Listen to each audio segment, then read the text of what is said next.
KOSGEB Müdürlüğü olarak 2023 yılını değerlendirirsek yoğun bir yıldı. Sanayicimize, esnafımıza yönelik yoğun destek ve kredi, sıfır faizli kredilerimiz mevcut olarak kullanıldı kendilerine. Toplam 362 girişimciye 2023 yılında destek verildi. Yeni işlerini kuruldu. Toplam esnafımıza 88 milyon 89 milyon 500 bin TL hibe ve kredi olarak sağlandı. Bunun 42 milyonu kredi olarak, sıfır faizli kredi, 48 milyon da hibe olarak sanayicimize, esnafımıza kullanıldı.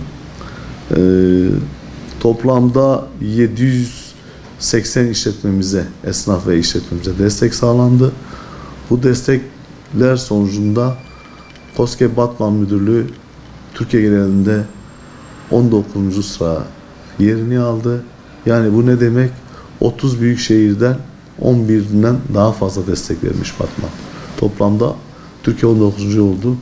Bu çalışmalarımız 2024 yılında da inşallah devam edecektir.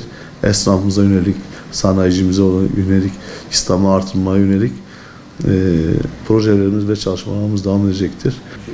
Şimdi malum 2023 yılı ekonomik açıdan biraz zor geçti esnafımız için. Biz bu toplamda 770-780 işletmemize vermiş olduğumuz sıfır faizli kredilerle onları ayakta tutmaya çalıştık. Bu da bizim için önemliydi, esnafımız için önemliydi. Çünkü banka faizleri oldukça yüksek bu dönemlerde. Biz bunlara sıfır faizli destekler vererek esnafımızı ayakta tutmaya çalıştık. Yaklaşık 90 milyon TL hibe ve kredi olmak üzere esnafımıza sunduk. 2024 yılında da çalışmalarımız devam ediyor. Biz yine esnafımızın yanında olacağız. Sıfır faizli kredilerle, hibelerle yine devam edeceğiz inşallah. Onları ayakta tutmaya çalışacağız.